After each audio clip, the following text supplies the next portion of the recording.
Hello all of you little demons, Jules here for WhatCulture.com, back again with another episode of the awesomely named and awfully hosted Tues Your Own Adventure, the weekly medieval themed format where I, the crown Jules of WhatCulture.com, take a list chosen by you, yes you, the person who is sitting here in shorts in the middle of October, and it is quite chilly my friend, yes you get to decide what list I dole out to you each and every week, and this week we have none other to thank than Arnaldo Medina for their suggestion of video games that force us to fight the ones that we love.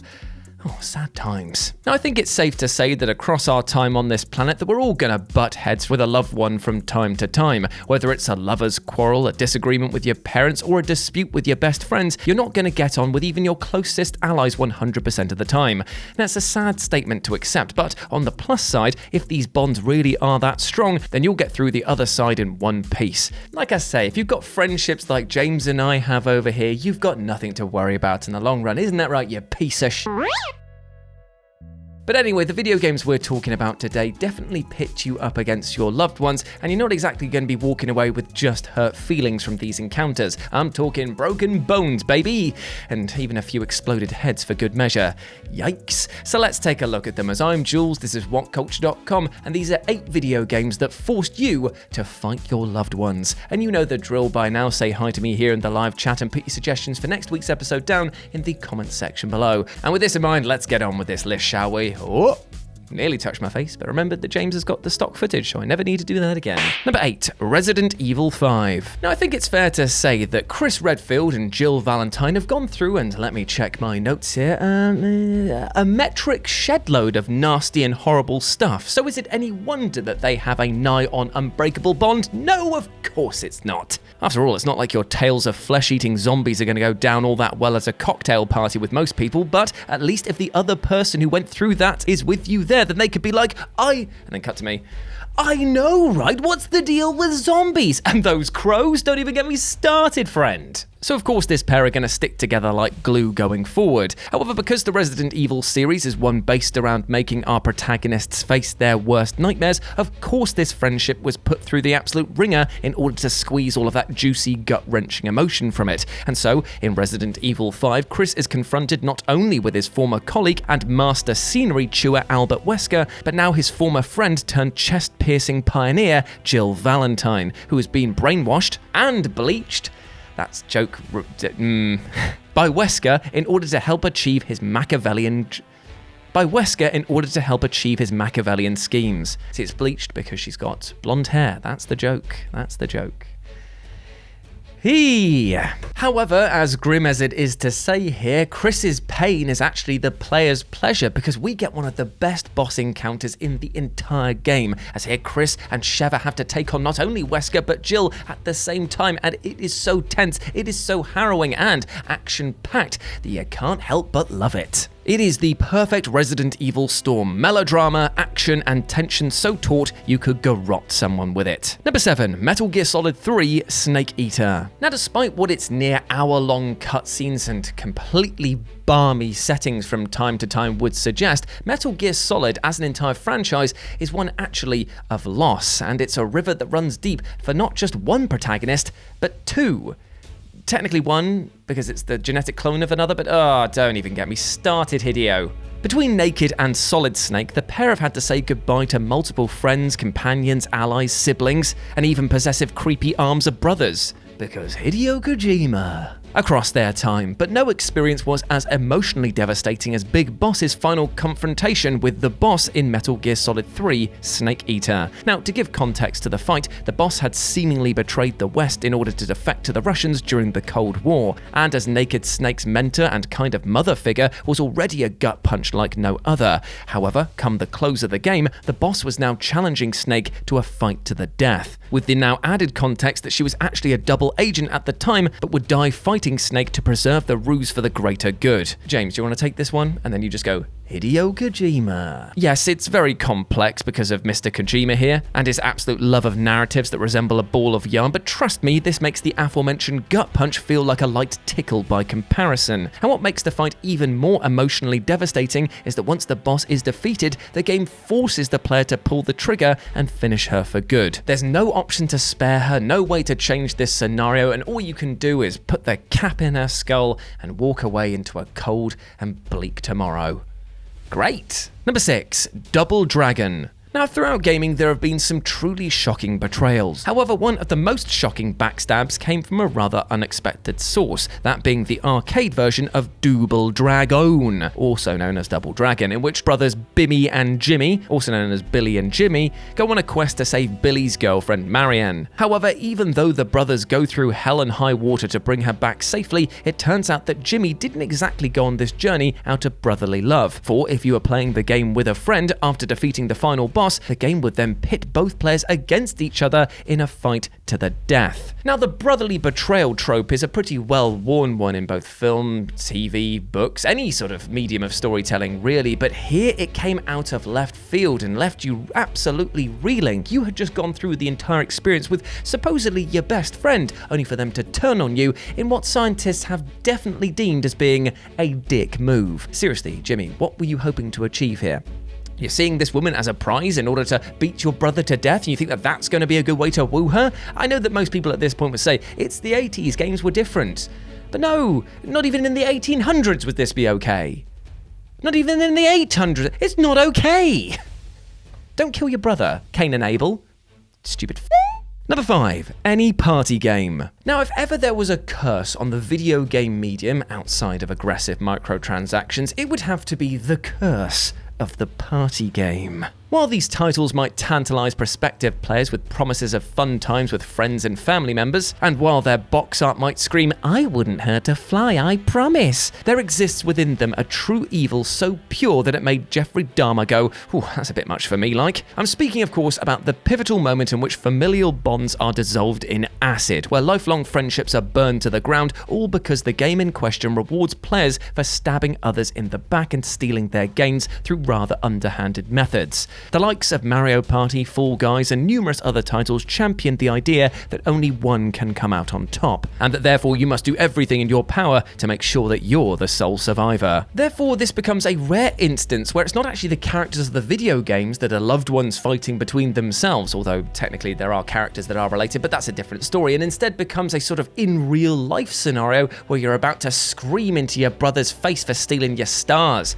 You absolute bastard. Number 4, Yu-Gi-Oh! Nightmare Troubadour. Okay, I won't lie here. I mainly chose this game for this entry because of the name Nightmare Troubadour. Seriously, is there anything sillier or more fun to say? No is the answer. James, can you think of anything funnier to say than that?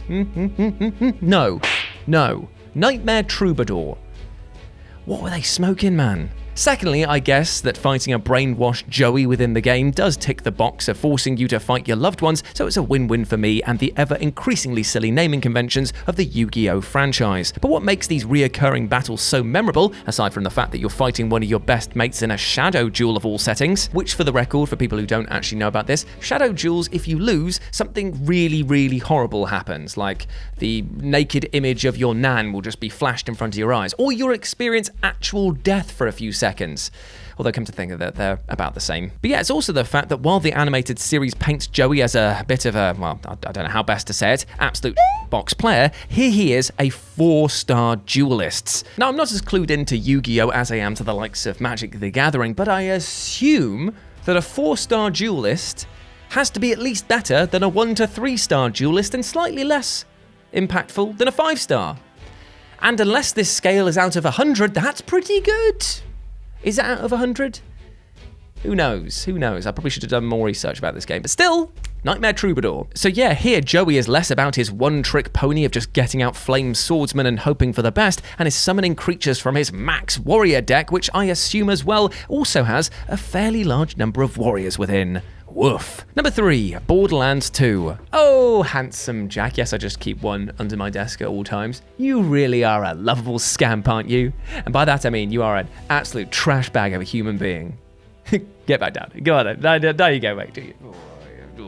Got a good relationship, me and him. A desperately evil man stuffed full of sarcastic and cruel quips and with a desire so utterly sweaty for success at any cost, Jack committed so many atrocities that were so horrible that they were genuinely unforgivable. And yet, if you ask any player what their favourite thing about Borderlands 2 was, his name would likely be in the top 5. The top 2 spots are taken up by guns and, more guns? However, one thing I can most definitely assure was not any fan's favourite moment was the heart-wrenching battle that they had against Bloodwing, Mordecai's pet bird / bat / waking winged nightmare which Jack has captured, and has pumped poor Bloodwing so full of slag in order to forcibly mutate her. Not only was it absolutely shocking to see how little care Jack had for life itself, but it was also a horrifically personal attack on the prior Vault Dweller that was done solely to spite those that were chasing after him. Now, while the player character technically wouldn't have that much of a relationship with Bloodwing, seeing as they are relatively new to the scene, the player, on the other hand, probably would likely have a quite deep relationship with them, seeing as in Borderlands 1, if you played as Mordecai, Bloodwing was an essential part of his build. So yeah, losing her in such a horrible way, or even having to battle her in the first place, was kind of gut-wrenching. Even more so when Jack just decides that the fight is over and that he's not going to let you rescue her, and he just blows up her head because of a bomb collar that was around her neck. God, he's a bastard, and we love him for it! Number 2, rival schools united by fate. Now, in all honesty, I could have filled this entire list with entries from the fighting game genre because of the fact that there are just so many sibling rivalries going on there that it's just easy. But if I was to choose one, and one I shall choose, well, I'm gonna give that spot to a game that I feel deserves more attention, more love, and more time in the spotlight, and that is Rival Schools, because boy howdy, this is a Capcom fighting game that is just, it's coming out. Oh, it gets the chef's kiss and the 2-thumb seal of approval. I love it that much. This wonderful playground scuffle of a title puts players in the shoes of multiple teens and even some teachers at a school that settles all of its scores in the best manner possible, by nigh on killing each other in the parking lot after art class. Rivalries are the name of the game. Quite literally, in fact. That's the second time I've interrupted myself for a terrible joke today. Actually, probably more than that, but still. Sorry. But it's actually the interesting dynamic between teachers Hideo and Kyoko that we're going to be focusing on today, because they've been brainwashed by an evil principal of the school in order to recruit students to a secret organization, whilst also keeping prying eyes closed through booting them in the face.